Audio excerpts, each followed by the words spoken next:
Bem-vindos todos à nossa sessão temática. Nossa sessão temática é teletrabalho, jornada de trabalho, remuneração e prevalência do negociado sobre o legislado, o que mudou. Dou as boas-vindas aos nossos palestrantes, inicialmente Emerson Casali, diretor de Relações Institucionais do CBPI, por favor, se junte a nós.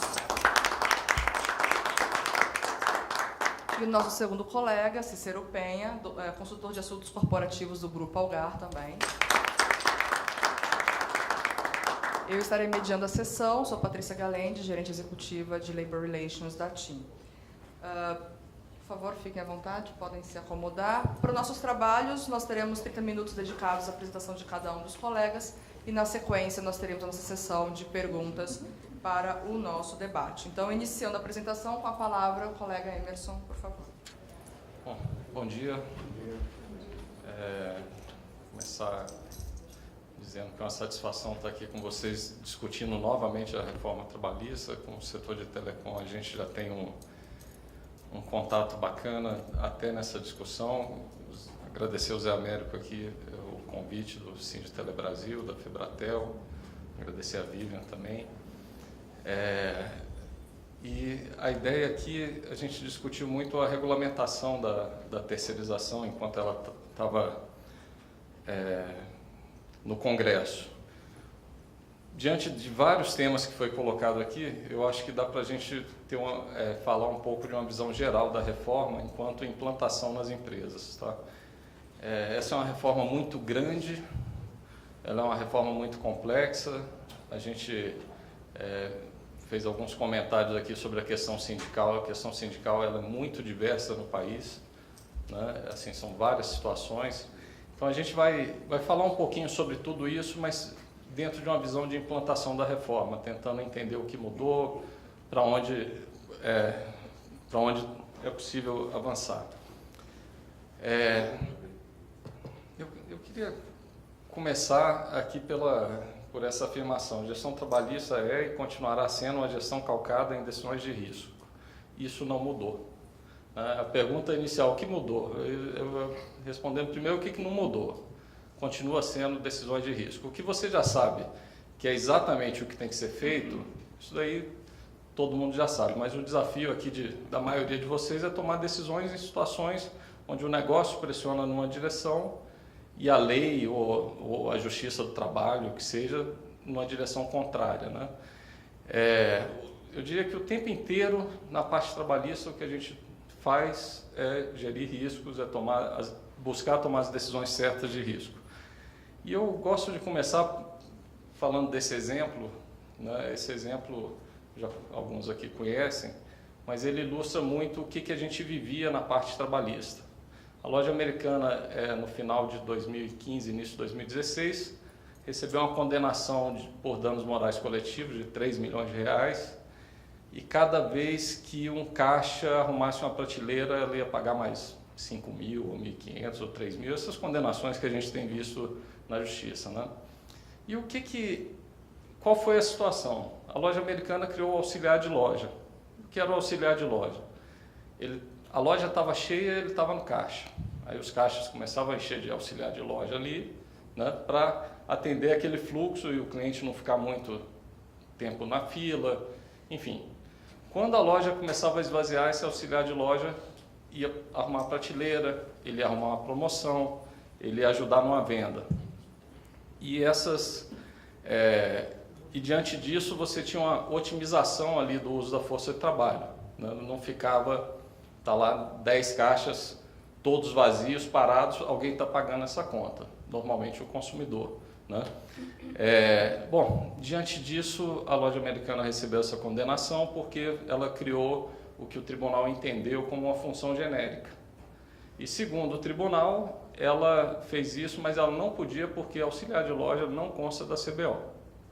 E a CBO seria obrigatória. Bom, por que esse exemplo é emblemático? Porque, primeiro, o CBO não é obrigatório. Não existe isso em lugar nenhum, de lei nenhuma. Assim, se cada vez que a dinâmica da economia criar uma função, você ter que esperar uma CBO que não é atualizada quase nunca para você poder aplicar aquela função, isso daí não faria sentido. Mas o fato é que não tem lei nenhuma dizendo que ela é obrigatória. E ao não ter lei nenhuma,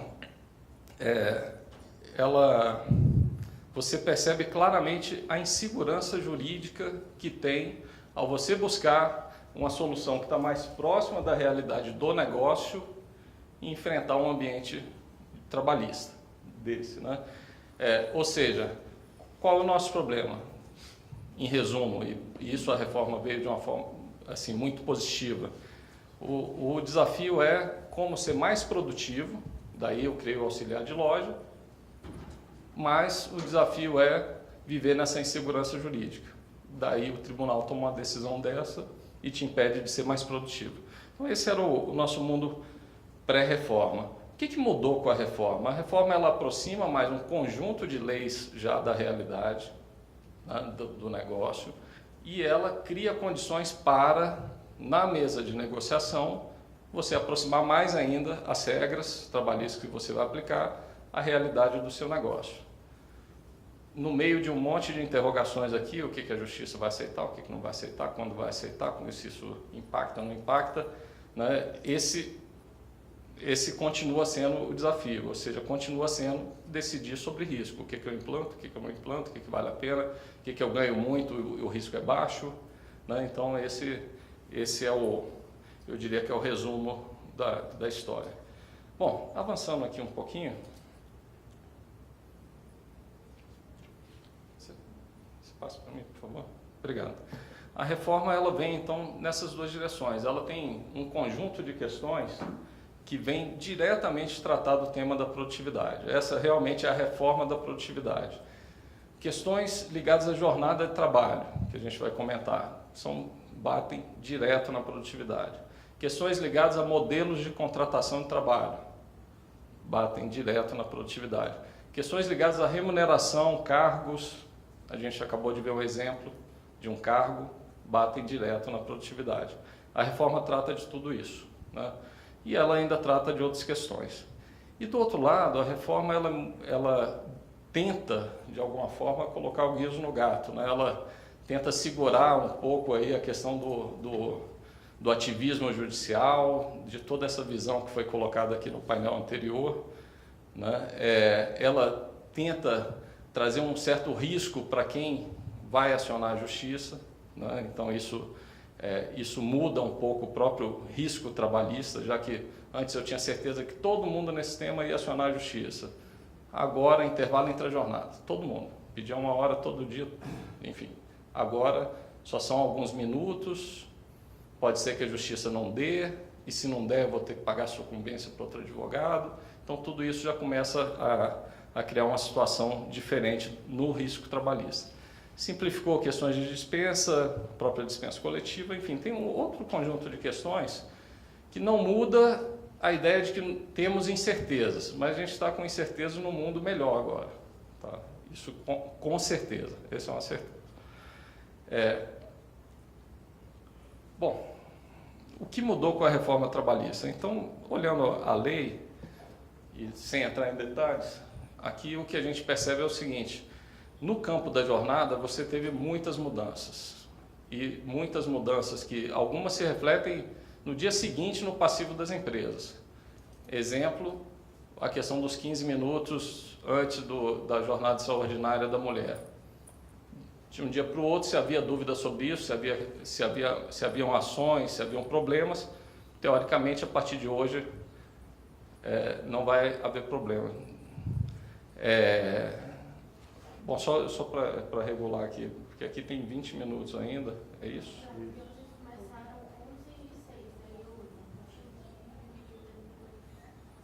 Tá, então vou acelerar.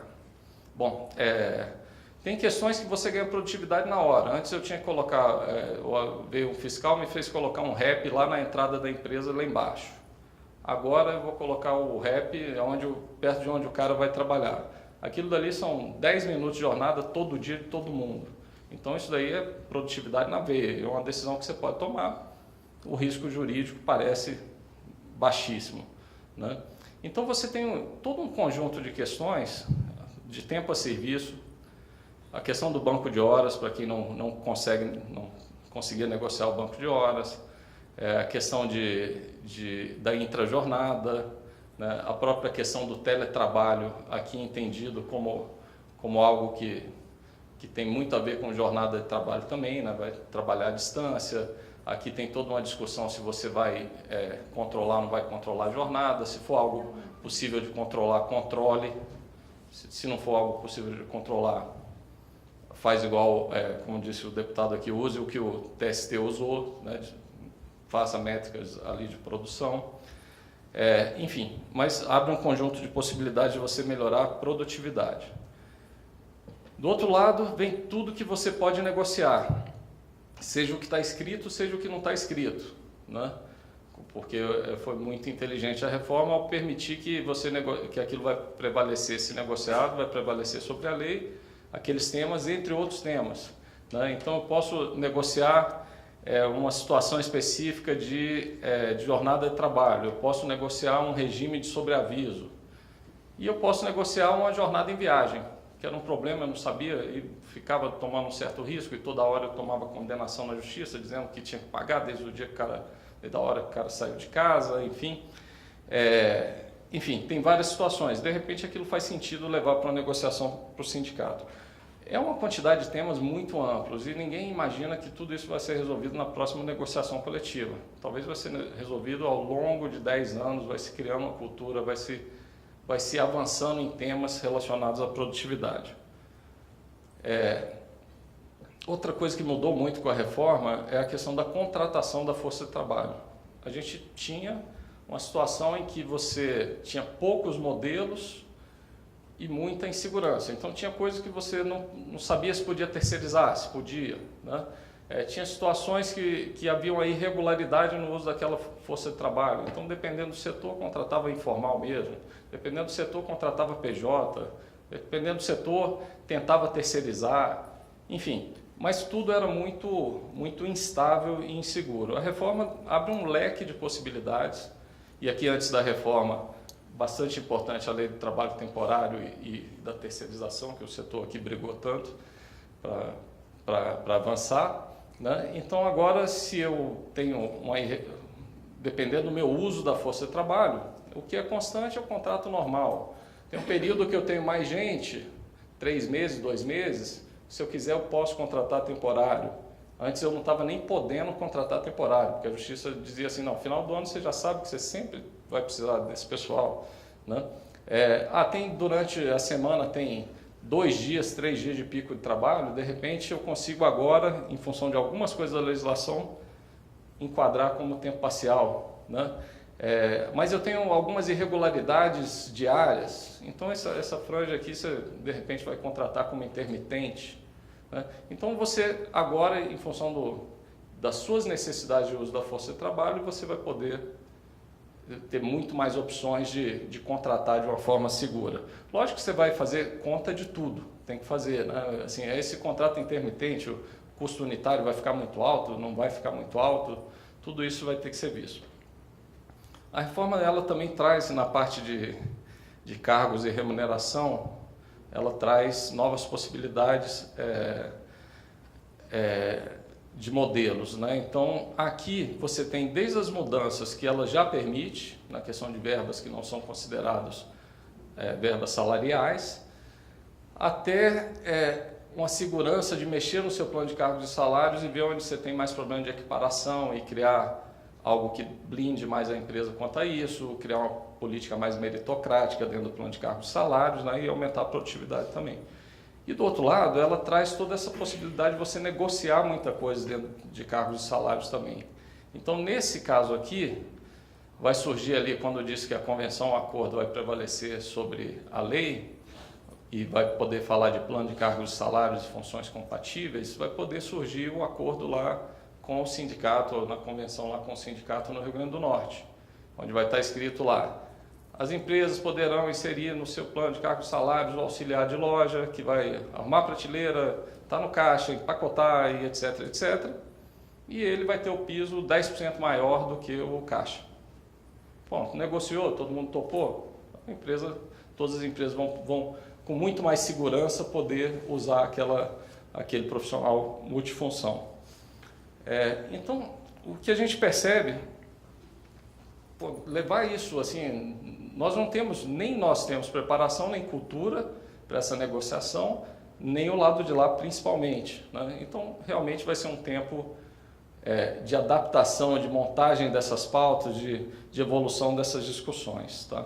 Tem a questão do hipersuficiente aí, que também abre um monte de oportunidades, um monte de dúvidas também para a parte de política de executivos, né?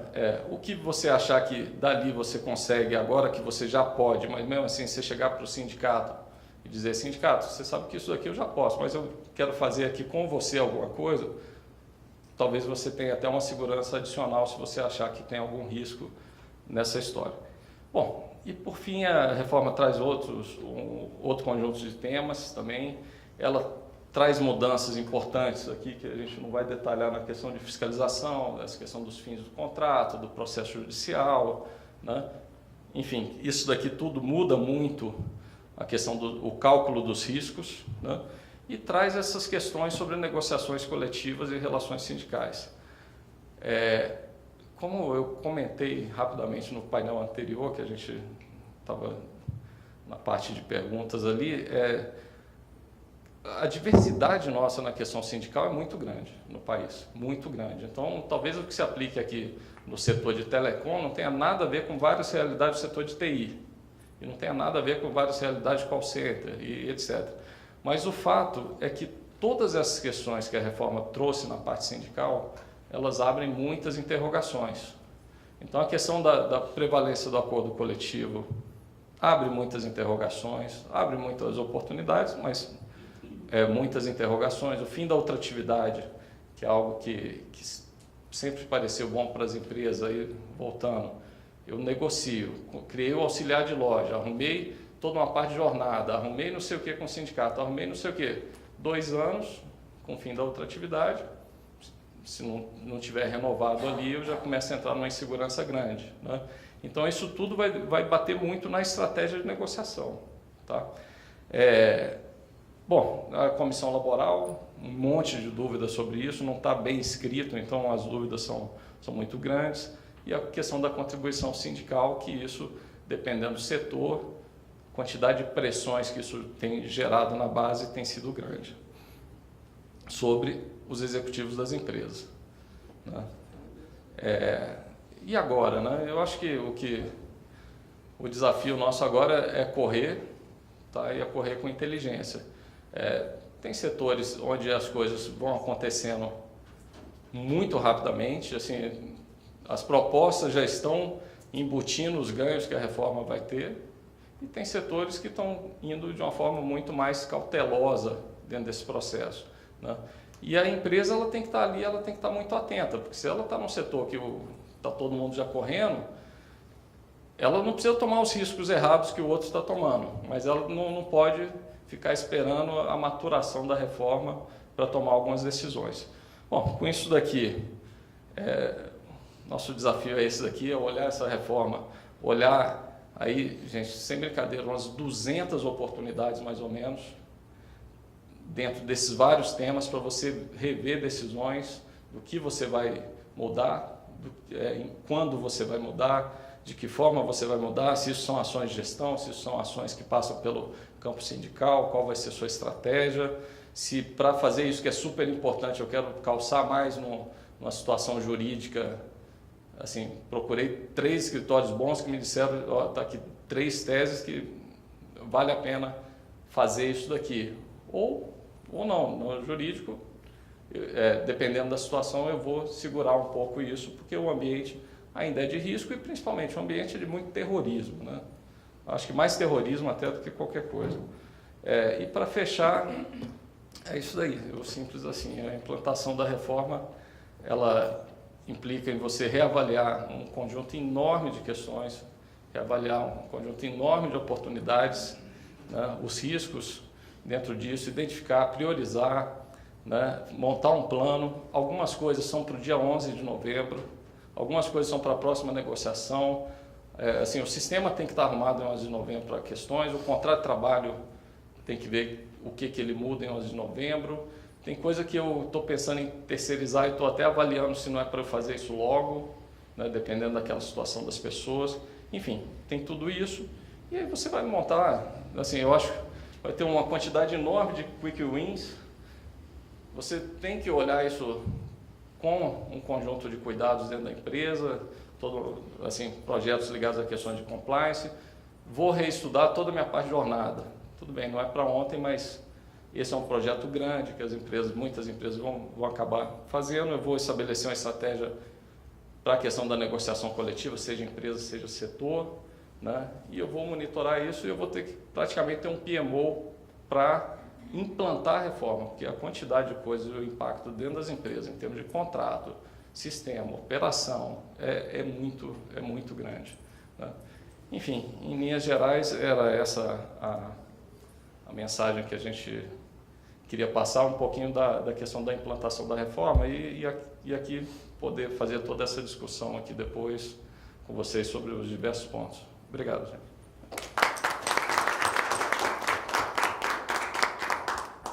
Obrigada, Emerson. Agradecemos a sua apresentação. Agora, na sequência, o Cícero, consultor de assuntos corporativos do Grupo Algar, trará a sua apresentação.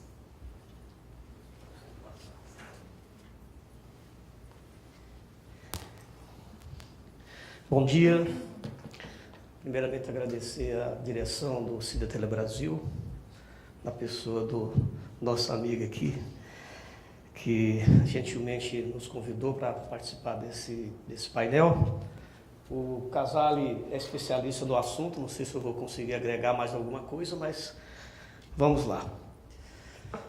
Bom, quais são as consequências práticas nas negociações com o sindicato e com as comissões de empregado que essa reforma está trazendo? Esse é o tema que eu vou estar então abordando aqui com vocês. Primeiramente, só recapitular um pouquinho sobre a reforma. Travou aqui, gente. Travou.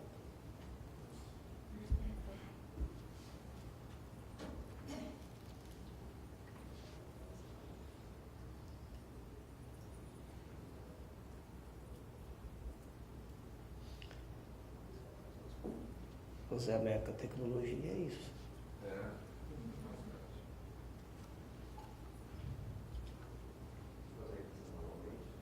Você desconta o tempo aí. Bom, primeiro, a reforma, como os senhores sabem, compreende mais de 114 dispositivos.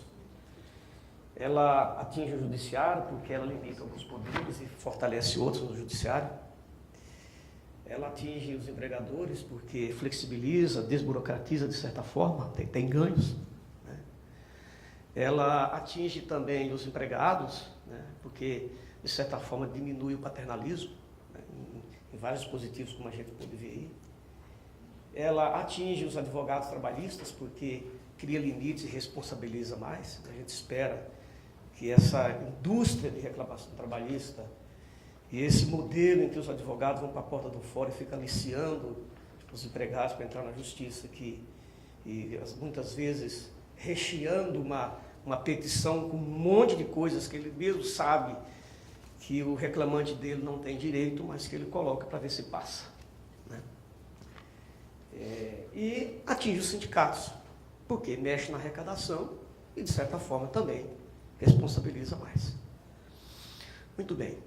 Agora, mantém limites e obrigações. Essa reforma não pode tudo. Primeiro que ela não revogou a CLT. O vínculo de emprego continua tendo os mesmos pressupostos. Você pode contratar alguém, dar o nome terceirizado, pode contratar alguém como autônomo, mas se você mantiver as mesmas características que você utiliza para os seus empregados, empregado é, né? Todos nós sabemos que é a questão de salário, a questão de jornada, a questão de vínculo e subordinação. Mantendo isso, empregado é. Então, porque a CLT não está revogada nem os pressupostos do contrato de trabalho de emprego.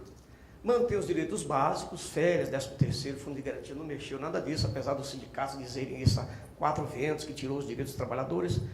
É uma mentira, isso está mantido. Limita quais são os direitos que podem ser negociados, de certa forma, tem uma relação dos direitos que podem ser objeto de livre negociação. Mantém o princípio da primazia da realidade, eu acabei de dizer aqui, se a realidade mostrar que um terceirizado ou um autônomo está trabalhando como se empregado fosse, o que vale é a realidade. Então, vai ser tratado como empregado.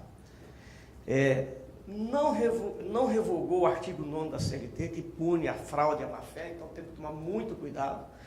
Tem empresas por aí que já estão tomando uma série de medidas, pejotizando todo mundo, um monte de coisa, isso traz problemas. E mantém o ritmo sumaríssimo para as causas até 40 salários mínimos. Significa dizer que nessas causas pequenas, as condenações serão mais rápidas. Continua prevalecendo isso. Agora, vai exigir um RH nas organizações mais proativo, né?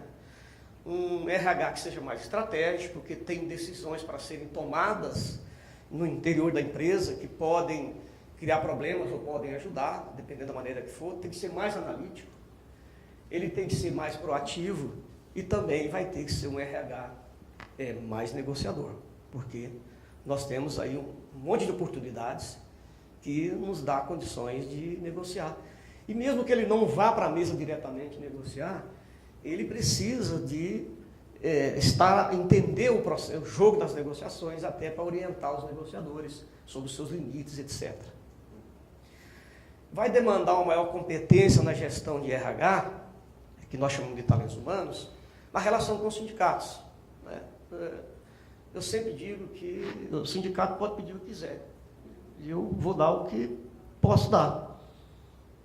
Pode virar do avesso da mesa. Se eu não tenho condições de dar aquilo que está sendo reivindicado, não vou dar. Mas nem por isso vou viver brigando com ele, vou viver xingando, vou viver criando atrito, porque senão depois isso volta como um troco que eu vou pagar caro, né?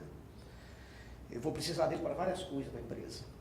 Gestão da comissão de empregados, a negociação dos acordos individuais, no caso principalmente de executivos, os contratos diferenciados que nós vamos poder fazer, os acertos na própria empresa, porque está extinto, até que prova em contrário, está extinta a homologação por parte do sindicato, você poder fazer isso na própria empresa, né? A revisão de processos de RH tem que ser revisto em função dessas mudanças, os processos internos, né? A reformulação de sistemas de RH, que vão precisar de conversar melhor, utilizando as mudanças que a reforma está trazendo, os tratamentos diferenciados e a capacidade de análise interpretativa da lei. Tomar muito cuidado na forma de interpretar a nova regulação, porque senão você vai gerar um passivo depois sem tamanho, né? A previsão é de 2 a 3 anos para implementação e ajustes. Há vários atores tentando puxar essa reforma para trás, querendo anular essa reforma, né? Entre eles os sindicatos, as federações centrais, a própria ANAMATRA, que representa os juízes trabalhistas, né? Inclusive alegando que é inconstitucional vários termos da lei. O receio de que a Justiça do Trabalho não cumpra a reforma, a gente tem várias ameaças, inclusive falas de alguns magistrados dizendo que essa lei foi feita assim de última hora, foi feita no apagar das luzes aí, de uma maneira em que não houve um debate com a sociedade. Esse negócio tem 20 anos que está sendo discutido e ainda diz que foi feito de afogadilho. A necessidade de formalizar o que for acordado, de escrever isso, né? Tudo aquilo que diga respeito ao contrato de trabalho. As empresas podem negociar novas formas de marcação de ponto, aquele marcação de ponto eletrônico agora pode ser modificado, né? E existe uma porteira aí para disfarçar vínculos, tomando cuidado aí com as fraudes, né? Um deles é a questão do vínculo com PJs. Vem aí uma revolução na atuação dos sindicatos. Os sindicatos não vão ficar quietos, os sindicatos vão para cima, porque mexeu no queijo deles. A reforma mexeu no queijo dos sindicatos. Eles não vão deixar isso barato. A contribuição negocial que estão aventando aí nas negociações coletivas pode ter um valor maior do que a própria contribuição sindical anual, né? Isso aí, os sindicatos patronais vão ter que ficar muito atentos, e as empresas que negociam direto com os sindicatos vão ter que ter muita atenção nisso. Lembrando que a contribuição assistencial é proibida, quer dizer, o Supremo já definiu que não pode, que é um dano moral coletivo. O acordo individual para demissão consensual é um dos maiores avanços, né? Mas nós vamos ter que ter muita capacidade para fazer isso. Os sindicatos não vão querer homologar quitações individuais anuais, embora a lei veio e diga que você pode, no final do ano, chamar todo mundo e fazer um fechamento dos direitos deles, pagar o que porventura esteja pendente e considerar daí para frente vida nova, mas isso os sindicatos têm que participar disso, eles não vão entregar isso barato. Vai ser um desafio resolver os benefícios e compromissos já assumidos em convenções e acordos anteriores, tem esse dever de casa para ser feito aí, né? A terceirização tem limites, tomar cuidado para não pejotizar toda a empresa, o bom senso tem que prevalecer aí. No nosso grupo, por exemplo, nós temos regras muito severas, tanto para PJ quanto para terceirização. Mesmo assim, temos dor de cabeça.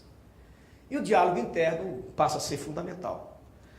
O que pode ser negociado? Já foi colocado aí uma série uma lista enorme, uma lista boa de casos que podem ser negociados. Não é tudo que pode ser negociado, mas esses itens dessa lista aí que vão desde a pacto sobre a jornada de trabalho até a participação, o plano de participação nos lucros, resultado da empresa, podem ser negociados. Consequências práticas. Primeiro, na área sindical. O que nós vamos ver? O que nós vamos ver é que a extinção da contribuição sindical vai provocar uma guerra por novas receitas. Vamos buscar novos modelos de receita. E aí a criatividade vai longe.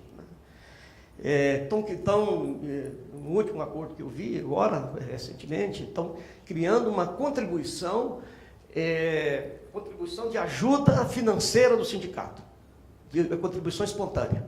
Só que botaram isso na convenção coletiva e já estão mandando para as empresas pagarem, esquecendo que eles só podem fazer isso em relação a quem é sócio do sindicato, mas estão colocando para todo mundo. Já está correndo. A criação de taxas para tudo, quer dizer, tudo que se depender do sindicato, para homologar um acordo de PPLR. Eles não vão homologar esse acordo, PPLR, que é obrigatório ter homologação do sindicato. Eles não vão homologar isso gratuitamente. Sem essa reforma, já estavam cobrando? Imagina como vai ser agora. E as empresas vão pagar por isso.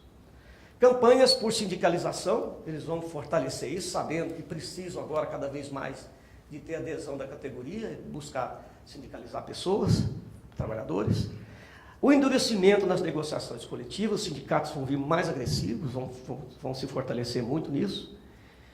E as tentativas de anular a conquista da reforma trabalhista. Uma pressão danada em cima, hoje, do governo para emitir a medida provisória. Eu estava vendo um último rascunho sobre a medida provisória ali, se vier daquele jeito, anula grande parte da reforma. Espero que o governo não entre nessa jogada deles. E eles vão buscar influenciar na comissão de empregados. Na Algar, nós já temos comissão de empregados há mais de 20 anos, só que não tem estabilidade. A diferença é que essa tem. Nós convivemos bem com a nossa comissão de empregados, convivemos muito bem, porque não tem estabilidade. Então as coisas são, a regra do jogo é assim, bem séria. Também nós não demitimos ninguém da comissão de empregados, a não ser que esteja um motivo muito forte.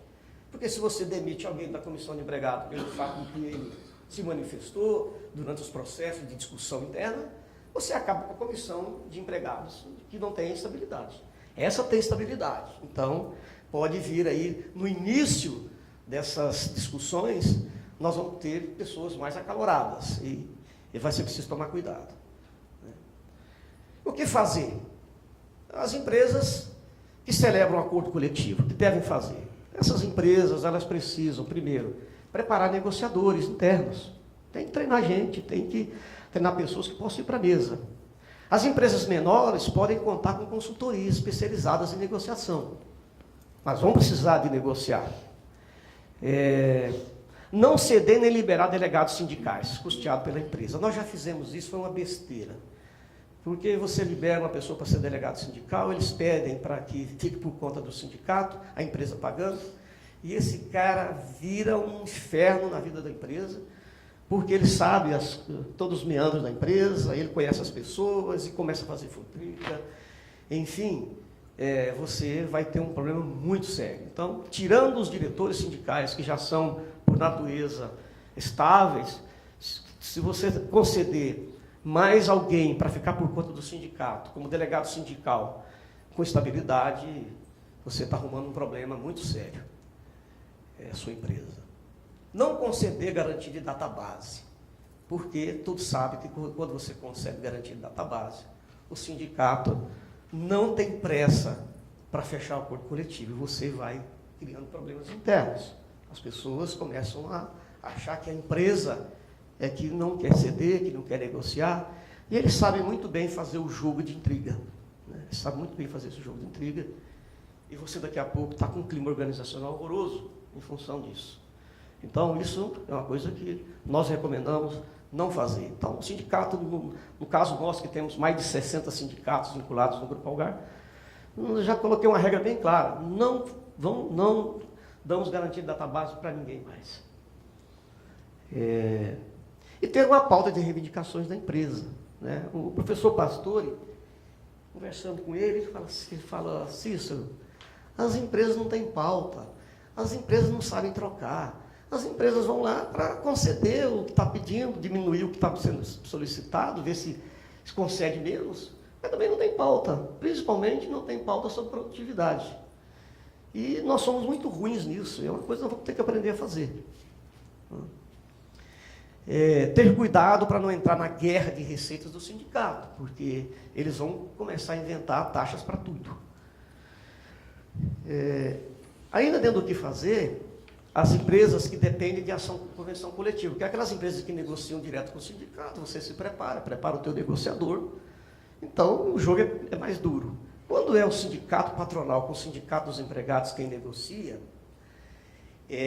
a sua empresa fica na dependência do que o sindicato patronal vai abrir mão ou não, vai negociar ou não. Né? Então, qual é a saída que a empresa tem? Participar do sindicato patronal. Ou na diretoria do sindicato, ou voluntariamente como assistente. Mas tem que participar.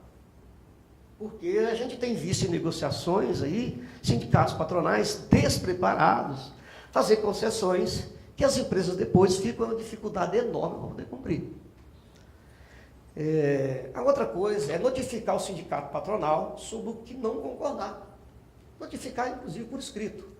Porque tem depois, se for para decidir coletivo, você precisa de comprovar que você queria negociar e que algumas coisas você não concordava, e tem que deixar claro por que nisso, porque os julgadores precisam de entender qual é a situação da empresa. E fornecer subsídios ao patronal para negociações. Né? É muito importante. Então, isso em relação à parte sindical. E as consequências práticas em relação à comissão de empregados? Né? Que nós já temos que nos preparando. Bom, primeiro, nós temos que aguardar, porque deve vir uma regulamentação sobre como essa comissão deverá funcionar. Né? Então, não dá para no dia 13 de novembro já sair implementando comissão de empregados. Eu recomendo muita cautela nisso, muito cuidado com isso. Eu esperaria um pouco, pelo menos, o primeiro semestre do ano que vem, para pensar nessa questão da comissão de empregados, porque deve vir regulamentação. Um outro ponto é que, para quem já lida com comissão de empregados, como eu já lido, no início vão vir muitas reivindicações. E a primeira reivindicação que vem na pauta é por aumento de salário para todo mundo na empresa. Né? Isso vem rápido. Né? E tem que saber trabalhar nisso. A outra coisa é que o sindicato vai tentar influenciar essa comissão. Ele vai tentar fazer com que essa comissão reze na cartilha dele. Então, tem que saber aplicar uma vacina em relação a isso. A outra coisa é preparar-se para ter um bom diálogo interno. Os empregados são da empresa, ela tem que tomar conta do seu pessoal, tem que construir credibilidade internamente. Eu desmarco qualquer compromisso da minha agenda para ir numa reunião com a comissão de empregados nossa. Porque eles precisam se sentir prestigiados, precisam sentir que a empresa os prestigia, que dá atenção. Mesmo que seja para dizer não. Mas é importante. A outra coisa é ser transparente com dados e números. Tem que ser transparente. Ninguém é bobo. Né? Então, e dizer por que pode conceder e por que não pode conceder. Demonstrar coerência entre o discurso e a prática. E aqui a necessidade de preparar as lideranças é extremamente importante, porque não adianta só o RH falar, implementar medidas, fazer as reuniões. As lideranças precisam saber o que fazer, precisam saber dos limites, precisam saber ouvir, né? A outra coisa é preparar essas lideranças para essa realidade nas relações internas do Aravante, que nós estamos num processo de mudanças. E o RH deve ser o grande consultor, digamos assim, dessas lideranças, né? Então, e a comissão de empregados precisa de ver, o RH precisa de ver a comissão de empregados como uma aliada e não como uma inimiga. Então tem um processo educativo para ser feito, né? Nós todo ano fazemos um encontro com os membros da comissão de empregados, nós que são várias comissões, que tem várias empresas do grupo, né? E a gente leva temas da empresa, leva dilemas da empresa e joga para eles também para ajudarem a resolver, ou debater, ou tomar conhecimento. Então, isso vai exigir, então, um preparo, né? Não deixa isso só formalmente, não, porque senão você vai ter um sindicato dentro da empresa. Outro ponto é ter uma agenda e uma pauta com a comissão. Então, vai ter que dar atenção a isso. E ouvir sempre a comissão antes do sindicato, né? Então, é aquela coisa assim, se você não tomar conta do teu filho, o drogado, o traficante vai tomar conta. A situação é análoga. Então, não deixa o sindicato tomar conta da sua comissão, não. A sua empresa tem que ter um diálogo, tem que ter uma conduta madura com eles. E aqui que eu vou sugerir algumas coisas para mudança, né? Como o Casale já bem colocou aqui, é preciso que haja um planejamento, é preciso que haja um plano detalhado de como você vai lidar com isso, né? E, primeiro, tem que haver uma leitura interpretativa da lei. O seu jurídico, trabalhista, com o pessoal de RH, tem que fazer uma leitura disso, fazer uma discussão interna, se preparando para isso, né? Interpretar bem. A outra coisa é fazer um diagnóstico dos reflexos que isso vai trazer na empresa. Fazer um diagnóstico, o que a mudança de jornada pode trazer de benefício, onde é que nós podemos implementar essa jornada intermitente, como é que a gente pode usar, onde pode usar, que limites que nós podemos usar, enfim, questão de marcação de ponto, avaliar os riscos e os cuidados que precisa de ter. Algumas coisas, por exemplo, não vou implementar nas nossas empresas imediato de jeito nenhum. Eu vou ter risco alto, não dá. Análise das oportunidades de ganhos, que ganhos a gente pode ter com isso. Fazer um plano de ações, né? Esse plano de ação tem que ter ações de curto prazo, as ações de médio prazo e as ações de longo prazo. Tudo aquilo que eu estou vendo que é muito vulnerável a uma medida provisória ou decisões da Justiça do Trabalho que podem modificar o entendimento, eu estou jogando para o longo prazo. Essa aqui nós vamos implementar mais a longo prazo, né? Os cuidados que tem. Então, o plano tem que ter definição e procedimentos da criação da comissão de empregados, quer dizer, já ir pensando como pode ser criada essa comissão, definir as alterações, então, de curto, médio e longo prazo, como eu coloquei, e já estou terminando, tá? Preparar os negociadores, né? Definir quem serão os negociadores. Dentro desse plano tem que estar um workshop, no mínimo um workshop com as lideranças, no mínimo um workshop de um dia, né? Com as lideranças, para poder elas entenderem melhor isso. E um bom processo de comunicação interna. Então, são esses pontos, já que a solicitação foi que abordasse o que vai acontecer na prática, né? O que a gente conseguiu levantar e visualizar do que pode acontecer na prática, por enquanto, são esses pontos que foram colocados aí. Agradeço a atenção e estou à disposição para o debate que possa vir. Obrigado.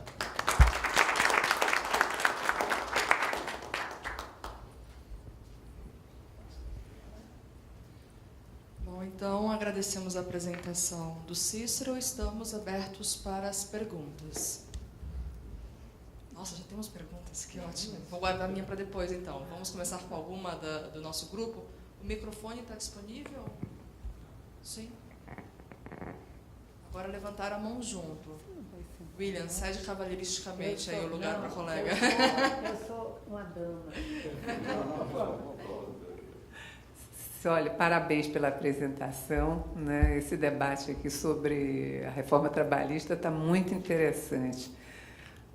Cícero, você falou que algumas medidas vocês vão implementar a curto, médio e longo prazo. Eu estou bastante interessada nas de médio e longo prazo. Você poderia detalhar um pouco mais? Eu não sei se eu consigo lembrar de todas aqui, mas eu posso lembrar aí de algumas delas, né?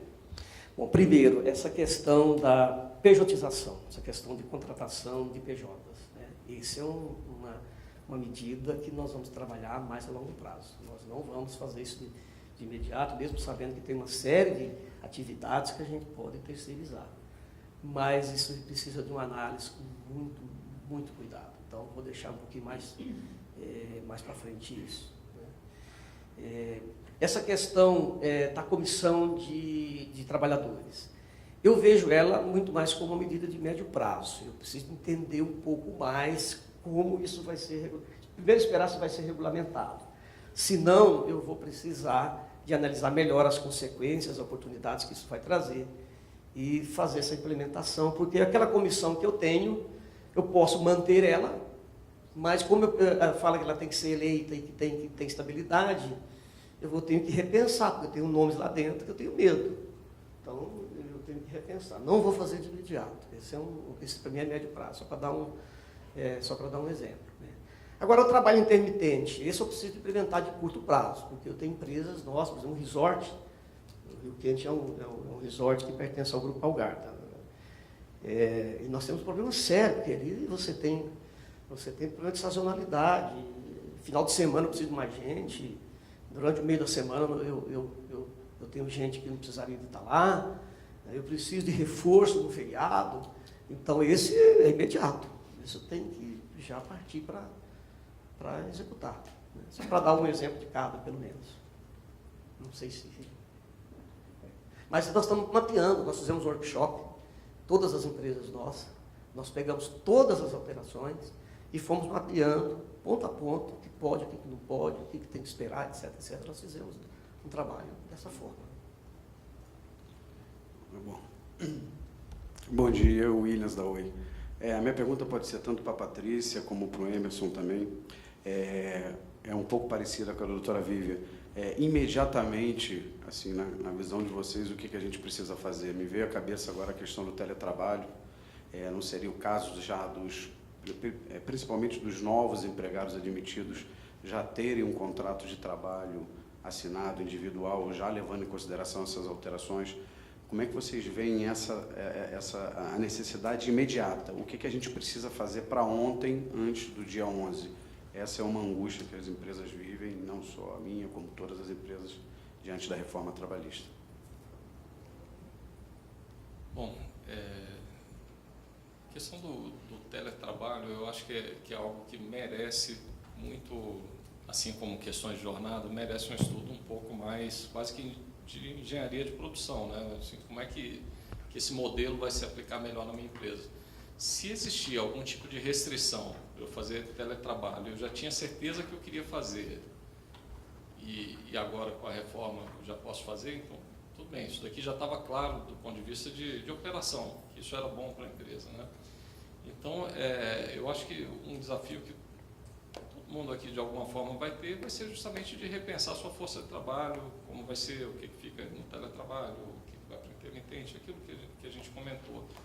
O que a gente tem visto assim, de muito urgente, que o pessoal está mais preocupado, são com muitas mudanças em questões de sistema, de remuneração, de repente, que você já consegue rapidamente dar uma direção do que você vai implantar, coisas que eu preciso amanhã estar trocando no contrato de trabalho, quer dizer, trocando entre aspas, né? Então vamos lá, eu não tinha banco de horas, agora eu posso ter banco de horas. Eu vou implantar isso, tem várias formas de implantar, eu posso chamar para negociar um conjunto de empregados, ou eu posso chegar e quase que que a força colocar aquela questão do banco de horas, né? Assim, top-down total. Aí você está assumindo um conjunto de riscos jurídicos, enfim, você conhece isso bem melhor do que eu, né? Então, essa questão da reforma é olhar assim, as questões que já vão bater no contrato de trabalho, já vão bater em sistema e muitas vezes já vão bater em preço e concorrência, porque isso daí, às vezes, para uma empresa de telecom, ela tem uma estabilidade maior para fazer essa mudança, mas o fornecedor de telecom, ele já está com o outro fornecedor oferecendo uma vantagem adicional. Então, quem presta serviço, a urgência às vezes é mais rápido, porque vai ter a demanda dos contratantes no sentido de, aí não tem jeito, de redução de custos, é assim que funciona o mercado, né? Então, eu acho que tudo depende também do momento da negociação. Eu acho que não tem muitas pautas, pelo menos do que eu tenho visto, as empresas e os setores não têm preparados pautas muito agressivas de temas da reforma para essa negociação, né? Isso na linha do que o Cícero falou, do preparar a pauta, né? Mas você já tem uma visão de algumas poucas coisas que já dá para inserir ali, isso daí também é muito urgente, depende também de quando é a sua negociação, né? Mas, enfim, não sei se eu respondi plenamente, mas o que a gente tem visto mais é isso, o que está mudando o contrato a partir do dia 11 e que não vai, digamos assim, gerar um grande risco, eu já vou trabalhar. O que eu tenho que mudar de sistema, isso é verba salarial, não é salarial, né? Então, tem coisas aí que eu quero aproveitar agora para chegar para o sindicato, eu estava com um problema enorme no meu sistema de registro de ponto. Eu vou tentar já resolver isso primeiro, até antes da próxima negociação, de repente até consigo. Aí, isso aí também pode ser algo urgente. Enfim, eu acho que aí fazer um mapeamento bem grande, fazer as priorizações. Em complemento, Emerson, Williams, em relação ao teletrabalho, na TIM, a gente acabou saindo um pouco à frente em relação a esperar por um marco regulatório mais bem estabelecido para ter a implantação dessa prática. Na TIM nós já temos o que nós chamamos de Flex Office, implementado como um piloto já há algum tempo. Implementamos com algumas características mais conservadoras e mais restritivas, temerários do que poderia vir em termos de legislação, mas de qualquer forma, como modelo e como essência que traduza uma flexibilidade do local de trabalho e essa eliminação da necessidade diária de deslocamento até o local de trabalho, nós implementamos um piloto que está sendo apurado, reportado, enfim, em termos de indicadores, para depois a gente ter uma decisão final sobre, seja a expansão desse piloto, no mesmos moldes em que ele foi implementado, seja cumulando isso com uma revisão de alguns critérios que a princípio foram estabelecidos de forma mais restritiva e que agora poderiam ser mais ampliativos. A título de exemplo de uma dessas características, o nosso modelo de Flex Office somente é aplicável, somente tem como elegíveis aqueles colaboradores que fazem parte do público que não registra ponto, que não está sujeito a um controle direto de jornada, porque entendemos que poderia vir na reforma algum tema relacionado ao controle de ponto que poderia trazer algum tipo de grau de dificuldade um pouco maior.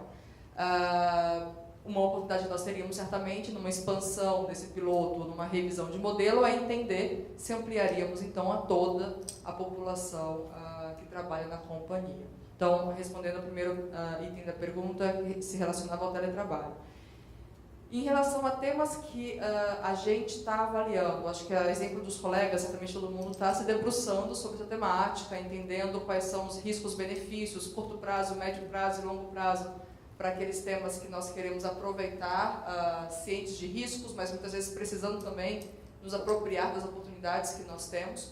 Um dos temas que eu acho que quem não estiver ainda olhando, a sugestão é de que olhemos muito bem, é uma gestão estruturada de terceiros.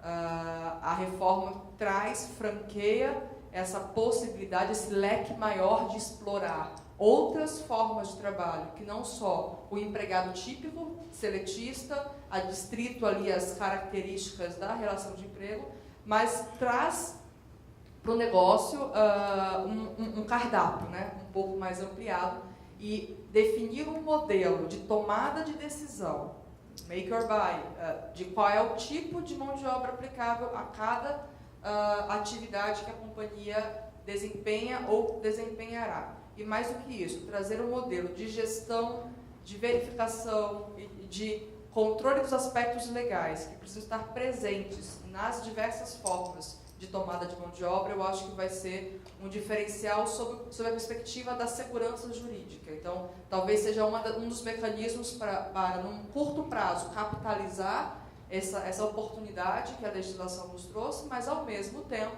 proteger a companhia de efeitos nocivos no futuro. E aí eu vou reverberar as palavras do colega Cícero, porque eu acho que foram muito pertinentes. Lembrando sempre que os requisitos da relação de emprego não foram revogados pela reforma trabalhista.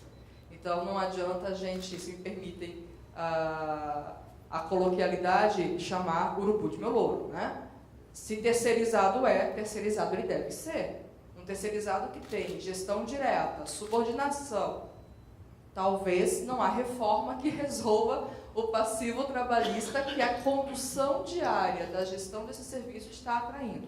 Então, esse seria um tema que, me parece, precisa de um olhar rápido de implantação de quick wins a curto prazo, que é a tomada de decisão sobre o que e como terceirizar ou aproveitar dentro do cardápio de mão de obra que a gente tem agora disponível para explorar a nossa atividade econômica, mas tendo muito como pano de fundo a gestão responsável, a gestão adequada desses diversos tipos de mão de obra. E talvez o nosso trabalho como áreas trabalhistas será bem ampliativo agora, porque ajudar nossas lideranças a evoluir o modelo mental do que é liderar o empregado para o que é liderar outras formas de mão de obra, talvez seja um desafio, não é uma mudança que só uma palestra vai resolver. Eu acho que vai precisar de um acompanhamento muito estruturado de todos.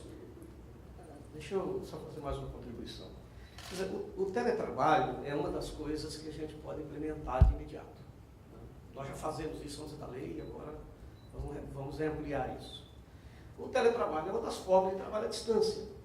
E como o trabalho à distância requer uma série de cuidados. Né? Então, por exemplo, o sujeito que trabalha em casa, se ele escorregar lá na cozinha, quebrar a perna ou o braço, é um acidente de trabalho. Vai ser enquadrado como acidente de trabalho. Agora, é difícil saber se ele fez isso porque ele estava trabalhando, no momento que estava trabalhando, ou se ele fez isso fazendo um café. E vai enquadrar como acidente de trabalho. Vocês sabem que o acidente de trabalho, ele traz uma série de direitos que são diferentes no caso da doença. Começa com estabilidade, que ele já ganha de um ano. Então, são desafios que nós vamos ter no teletrabalho. Agora, a digitalização é uma realidade que vem para ficar. E cada vez mais nós vamos ter gente trabalhando à distância, utilizando os recursos que o mundo digital permite hoje. Então, isso não é só para atendente, isso vai ser para os diretores que vão poder trabalhar de onde estiverem, dentro do ônibus, no carro, na festa, na praia. Hoje todo mundo está ligado no mundo e ligado também no que está acontecendo na empresa dele, porque toda hora ele recebe uma mensagem aqui ou ali. Então, é uma realidade e nós vamos ter que conviver com isso melhor, nós vamos ter que nos preparar melhor para isso. Nós vamos ter que aprender assim. O grande desafio é como que a gente operacionaliza isso. O grande desafio do teletrabalho é como que eu tenho alguma forma de controle sobre isso, para não deixar a porteira aberta para reclamação trabalhista depois. Esse é o enrosco do trabalho à distância. Mas se soubermos fazer um controle mínimo adequado disso aí, é uma excelente oportunidade para você reduzir, inclusive, custo dentro da empresa, custo de prédio, de instalações, de um monte de coisa que a sua empresa tem para botar um monte de gente lá dentro. Eu gosto de um modelo híbrido, em que ele trabalha à distância, mas ele tem obrigações de vir na empresa periodicamente. E ali tem uma mesa imensa, onde ele pode se sentar ali, não é uma mesa exclusiva para ele, mas tem as estações de trabalho, em que ele vai aqui, ele presta conta, ele vê as pessoas, ele de alguma forma mantém aquele sentimento de pertença, que é uma das coisas que traz sentimento de pertença. Nós somos pessoas físicas, nós nós queremos sentir o cheiro, nós queremos olhar e ver o outro, nós queremos poder conversar com o outro, assim, vendo ele na frente. Isso aí não vai tirar do ser humano. Então, eu sempre gosto do modelo híbrido nessa questão. Só complementando, acho que tem um último desafio que não foi mencionado, que é convencer o Justiça do Trabalho de que um e-mail na praia não seria uma hora extra. Sim. Isso acho que a gente tem esse desafio. Mas eu acho que a medida que isso foi evoluindo, a justiça... O microfone está...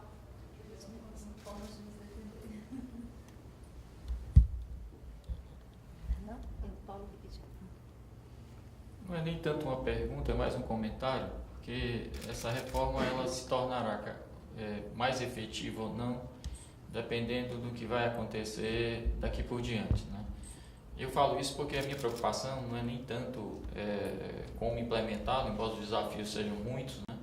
Minha preocupação é, de fato, que ela venha a gerar aquilo que foi a expectativa de todo o legislador e dos empresários, e menos dos trabalhadores, né? Infelizmente, nós tivemos dificuldade. Então, o nosso desafio, enquanto executivos de grandes corporações, é fazer com que essa reforma, que ela é bem abrangente, ela é bem ampla, ela é bem inovadora em vários aspectos, olhando para a realidade brasileira. Para outros países a gente até ainda continua atrasado, né?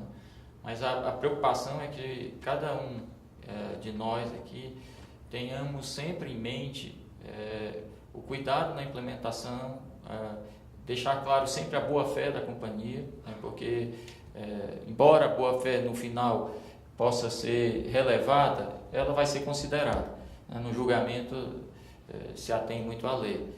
Mas a boa-fé, principalmente na relação com o Ministério Público vai ser bem aguerrido, né? No acompanhamento dos acordos coletivos, né? Ele já tem uma atuação, ele já observa algumas cláusulas e tem ações anulatórias aí, em relação a acordos. Então, a minha preocupação é que, de fato, façamos com que essa lei ela venha para atingir o objetivo para o qual ela foi criada: gerar emprego, tornar a legislação menos rígida, economizar no custo da empresa e isso gerar ganhos para a sociedade. Se nós fizermos uso dessa lei para maximizar resultado, sem que isso gere, né, um benefício para a sociedade, eu temo que nós vamos ter aí talvez uma segunda reforma, e aí nós sabemos como ela virá, né? Ela virá no sentido contrário dessa, tentando resgatar aquilo que foi, na visão dos contrários à lei, o que foi perdido. É só um comentário. Temos mais perguntas? Por favor. Queria comentar também. Oi, a minha pergunta é mais dirigida a benefícios que estão vindo aí para os trabalhadores. Queria te fazer essa pergunta do BPI, Emerson. E até que ponto a legislação vai deixar na mão do trabalhador a decisão final. Por exemplo, muitos empregadores não têm a prática de... quer dizer, não vão estar interessados em conceder férias em até 3 blocos, ou trocar intervalos do trabalho por uma saída mais cedo do escritório, o teletrabalho. Como a gente ouve falar muito em negociação, eu me pergunto se a decisão final vai estar realmente na mão do trabalhador. Porque a negociação é mais fácil quando você está negociando seu contrato de trabalho, você está entrando na empresa, mas uma vez que você já está lá há vários anos e a legislação está permitindo que você faça isso, mas o seu empregador não tem interesse, como é que fica essa situação? Se realmente fica na mão do empregador de decidir se vai adotar essas práticas ou não. Bom, primeiro, que isso vai de alguma forma passar por uma negociação coletiva. Ou vai ser uma negociação empresa, sindicatos e empregados, para gerar um acordo coletivo, ou vai ser através de convenção coletiva entre os sindicatos patronais, o sindicato patronal e o sindicato dos empregados. Então, assim, não adianta o empregador dizer que ele não quer, ele vai acabar sendo forçado a isso, mais cedo ou mais tarde, a participar da negociação para flexibilizar. Então, por exemplo, não adianta ele dizer assim, eu não quero regularizar a questão de jornada. Se o sindicato dos empregados, os sindicatos dos empregadores negociarem isso, ele tem que cumprir. Não tem como ele não cumprir. Se ele não cumprir, ele vai gerar problema para a empresa depois. Segunda coisa, assim, eu penso que com a pressão que tem hoje, a situação da economia, a situação que as empresas vivem, os empregadores, vão enxergar oportunidades nessa reforma importante para ajudar eles mesmos. Primeiro que eles precisam motivar o seu pessoal. Se você quer melhorar a produtividade na sua empresa, você tem que ter as pessoas ali gostando da empresa, motivadas. E se você ficar contrariando, ficar gerando dificuldades para melhorar essa aproximação com os próprios trabalhadores, do meu ponto de vista, é um tiro no pé. Então, essa janela está aberta. As empresas vão ter que usar a inteligência e saber que tem ganhos que ela pode ter nessa reforma importante. E buscar implementar isso. Então, eu vejo assim. Bom, esse primeiro momento da reforma, ele é um momento onde eu acho que, na prática, vai ser muito importante esses cuidados que o Cícero colocou e a gente vai assistir muita coisa também diferente. Ou seja, como a pressão do mercado hoje é muito forte, né? Pressão sobre as empresas, a pressão dos acionistas, pressão de... Então, a tendência da reforma realmente é trazer um conjunto de coisas que os empregados vão contestar. Então, antes eu não tinha banco de horas, agora estão me empurrando um banco de horas aqui. Na prática, eu estou achando que eu estou perdendo alguma coisa, por mais que eu possa viajar 2 dias lá perto do feriado. Né? Mas, então, num primeiro momento, vai ser complicado, porque realmente a reforma traz algumas possibilidades de ajuste melhor que o empregado pode entender que ele perdeu. Então, aí vem um processo que é super importante, esse processo de gestão de mudança, ou seja, muita coisa acontecendo, muita insegurança. Eu acho que em todas as empresas, os trabalhadores ouvindo tudo que têm ouvido, estão inseguros. Então, eu acho que esse processo de comunicação, que o Cícero citou até de motivação e até de transparência, isso daí vai ser bastante importante. Num segundo momento, eu acho que o mercado de trabalho vai melhorar significativamente com a reforma. Significativamente. Então, diante disso, a gente vai ter uma mudança muito concreta, no sentido de que todo mundo viveu o mercado de trabalho aqui de 2010, né? Então o trabalhador está com muito mais condição de pleitear. Né? Então, o que define tudo muito é realmente o mercado. O mercado, hoje, como as coisas estão tão ruins, eu acho que vai apertar sim para o trabalhador, mas no segundo momento isso vai melhorar. Comunicar tudo isso, fazer a gestão dessa mudança toda é um desafio imenso do RH. E principalmente porque ele vai estar sob uma pressão enorme de resultado a partir da reforma. O cara está lá de Londres e está dizendo assim, quanto a gente vai ganhar com a reforma no orçamento do ano que vem? Ponto. Se eu vou pressionar o meu prestador de serviço, se eu vou pressionar aqui o empregado, é o problema do RH. Assim, é diferente, por exemplo, do Cícero, que vem de uma empresa muito sólida, que tem uma visão muito diferente do que é tratar capital humano. Então, são muitas situações bastante distintas. Né? E eu acho que realmente, assim, tem o que ele falou, o quanto o trabalhador e o coletivo ali conseguir vai segurar as coisas que vão muito para uma questão mais individual. Naturalmente, a empresa vai desenhar sua política de RH em cima daqueles temas, o trabalhador, num primeiro momento, vai ter que aceitar aquilo, né? Mas tudo isso é um vai ter que tem que ser bem trabalhado, porque senão o risco de problema vai ser bem significativo. Enfim, eu acho que a reforma, os trabalhadores eles vão perceber muito mais os benefícios da reforma à medida que o mercado de trabalho reagir, não propriamente da reforma em si. É difícil vender a reforma do trabalhador como um grande ganho para ele. Eu faria alguns comentários complementares aos que os colegas fizeram, no seguinte sentido. Eu acho que todos os recursos humanos, já há algum tempo, trabalham com alguns pilares semelhantes, né? Não tem aqui muita diferenciação entre segmentos, entre empresas, no que se fala da gestão do recurso humano, na gestão do capital humano, na gestão da força de trabalho. Atrair e reter talentos. Todos estão preocupados com isso. Ter um clima positivo no local de trabalho.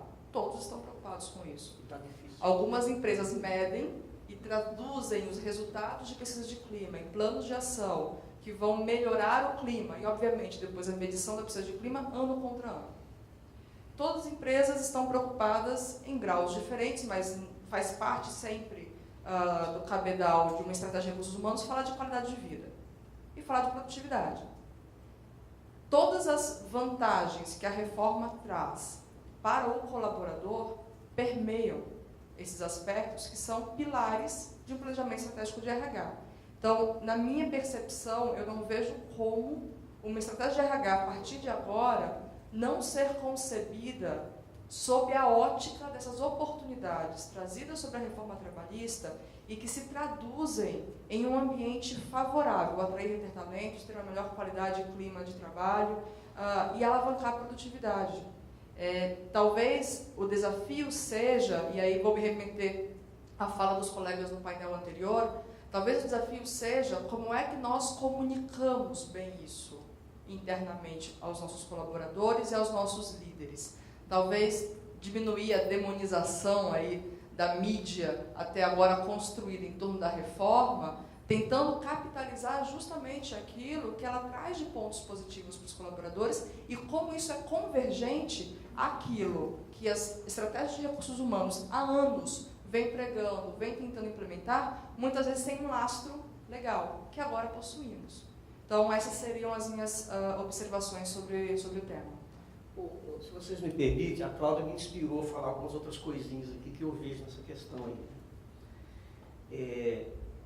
Essa questão das relações de trabalho, que é regulamentada por uma legislação que é monstruosa, como a gente conhece, ela coloca empregado e empregador em posições opostas. Né? Quando a gente sabe hoje que no meio produtivo, nós não podemos ter uma queda de braço dentro da empresa entre patrão e empregado. Tudo que nós não precisamos é isso. O que nós precisamos é o contrário. Nós precisamos ter uma força de trabalho motivada, porque sem motivação não tem produtividade. É um prejuízo enorme quando você tem pessoas dentro da empresa tristes, pessoas desmotivadas, pessoas com medo. Isso, você perde mais do que você perde por reclamação trabalhista, mas da desmotivação. Eu preparei uma palestra, estou fazendo uma via sacra em algumas empresas nossas, falando sobre o resgate da positividade no ambiente de trabalho. E aí eu começo falando que os fatores motivacionais estão mudando.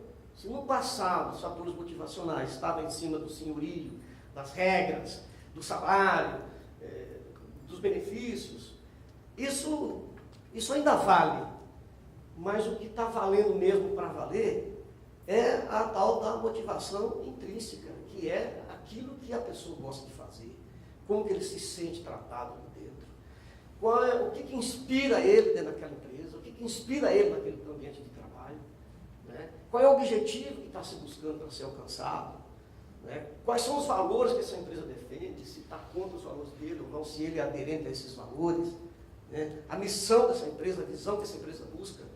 Porque, principalmente o jovem não quer trabalhar também em qualquer lugar. O jovem não tem um ambiente de desconfiança, um ambiente que ele é tratado ali como mais um ambiente que ele é tratado ali só na base do contrato de trabalho frio, de uma letra jurídica. O jovem hoje, ele está querendo perceber sentido naquilo que ele faz. E se esse sentido, o sentido da empresa, faz sentido para ele. Esse é o grande desafio para a gente trabalhar internamente, que as pessoas estão tristes, estão adoecendo, né, em função de tudo que a gente vive no ambiente do trabalho. Nada mais serve, nada mais é suficiente, tudo é pouco, né, e pressão todo dia. Então, tem que se fazer um trabalho, não deixar só a questão das regras trabalhistas imperar dentro da empresa. Você viu como que a sua pergunta... Inspirou, né? Todo mundo. Eu queria fazer uma pergunta, se todos me permitirem. Eu queria direcioná-la ao Cícero, aproveitando toda a expertise que ele acumula nas interfaces sindicais, mas deixo à vontade, tanto para a plateia contribuir com a resposta, como também para o Emerson. Cícero, considerando a premissa do negociado sobre o legislado, considerando a voluntariedade do imposto sindical, considerando agora a normatização de comissões, enfim, um rol de itens que a reforma traz como temperos adicionais a um caldo que já costuma ser bem apimentado, que é essa relação sindical que nós estabelecemos com os sindicatos que representam os nossos colaboradores. E que me parece um pouco, vou contaminar a pergunta com a minha leitura, tá? Me perdoe, mas que me parece trazer um pouco de peso e equilíbrio de alguma forma, porque pode-se ler um enfraquecimento dos sindicatos por meio da voluntariedade da contribuição sindical, da mesma forma que pode-se ler um fortalecimento dos sindicatos no negociado sobre o legislado, da mesma forma como pode-se ler um enfraquecimento ou um fortalecimento por meio das comissões internas. Então, tem um sistema aqui de pesos e contrapesos. Que novas camadas de desafios e oportunidades você já está vislumbrando para as negociações sindicais que acontecerão e já estão acontecendo agora a curto prazo, que acontecerão nos anos que vão se seguir? É a minha primeira pergunta. E a segunda pergunta é: quais desses desafios já estão trazendo, na tua percepção, impactos de curto prazo? O que já tem vindo nessa interface, em pleitos, em demandas, e que já está acendendo aí o tempero apimentado dessa relação?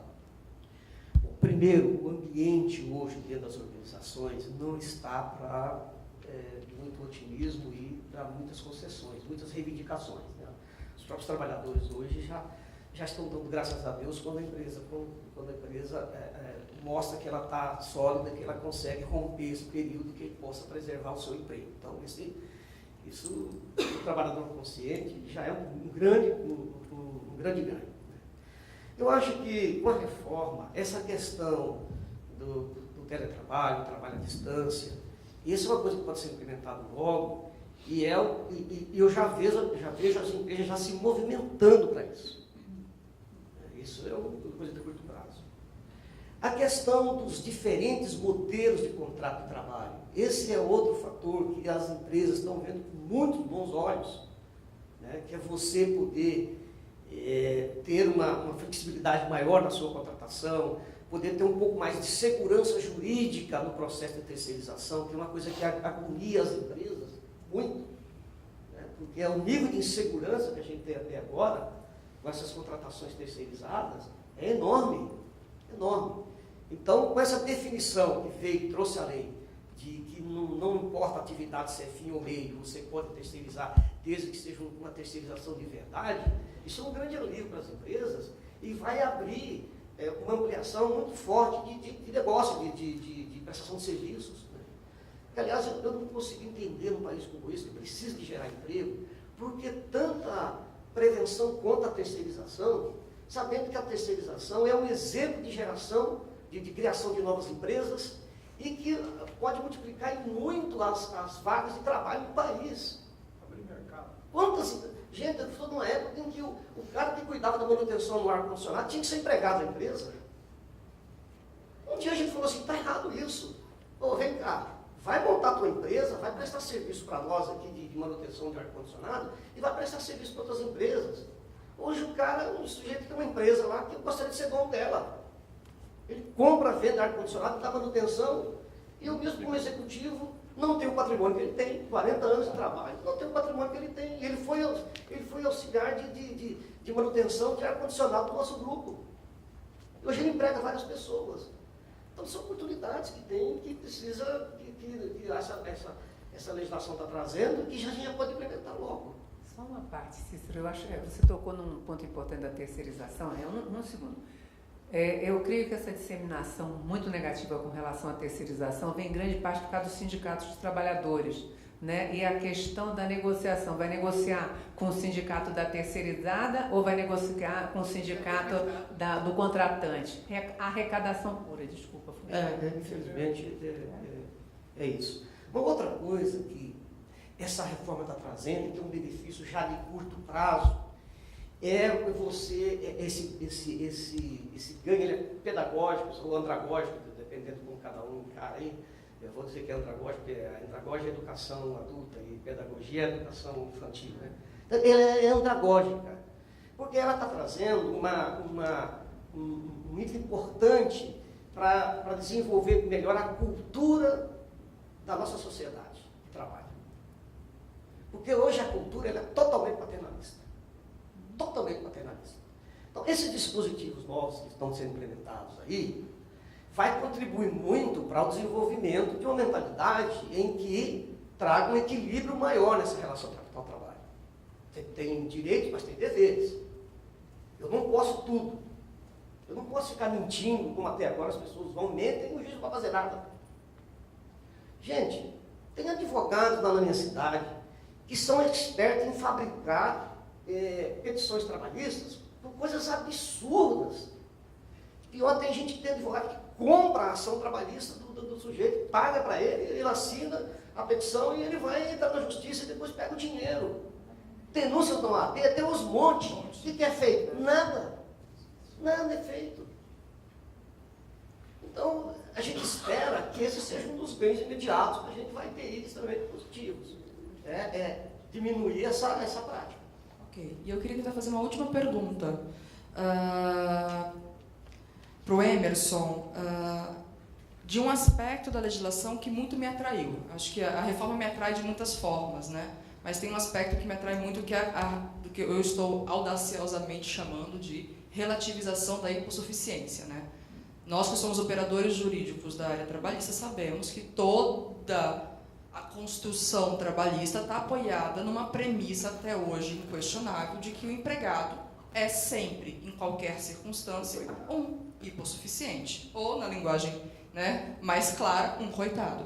Isso é relativizado pela reforma quando ele traz a liberdade de negociar condições do contrato de trabalho livre de amarras legais ou negociadas com o sindicato para aquela população que, pela sua característica remuneratória, hipossuficiente não é. A minha pergunta para você, Emerson, é o que você enxerga de aplicação e de consequências dessa aplicação para o nosso mercado de trabalho quando essas amarras da hipossuficiência são rompidas para essa camada da população, que são executivos, que são líderes, que são gerentes ou que são sêniores, que têm liberdade já hoje muito bem instalada de alocar a sua força de trabalho? Uma pergunta simples, não, porque assim, até eu acho que se colocar entre as centenas de perguntas difíceis da reforma e sem resposta, assim, o quanto isso de fato tem uma segurança plena, né? O quanto o IP é suficiente diante do que você falou, o princípio do direito do trabalho, numa relação entre quem contrata e é contratado, é a proteção do que é contratado. Então, não tenho nenhuma dúvida de que um monte de coisa que for assinada nisso aí ainda vai ser judicializado até a gente avançar e ter uma visão sobre isso. Eu acho que um ponto, e algumas pessoas usaram a expressão, eu acho que a reforma inteira, na hora que você analisa risco, analisa tudo, é uma questão de bom senso.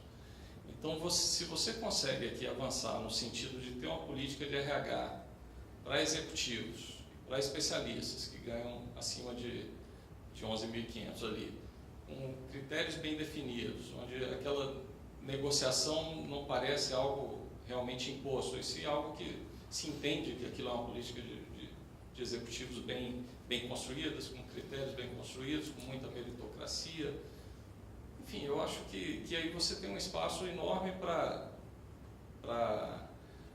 flexibilizar um conjunto de questões, mas dificilmente também vai ser aquela coisa 1 a 1, né? No seu caso, você trabalha assim, assado, vamos mudar tudo, vai ter um caso ou outro, mas no geral o que isso daqui traz de mais importante, na minha opinião, é justamente uma política para executivos, uma política para especialistas, né? Ou seja, com algumas coisas você estava mais travado, você fazer.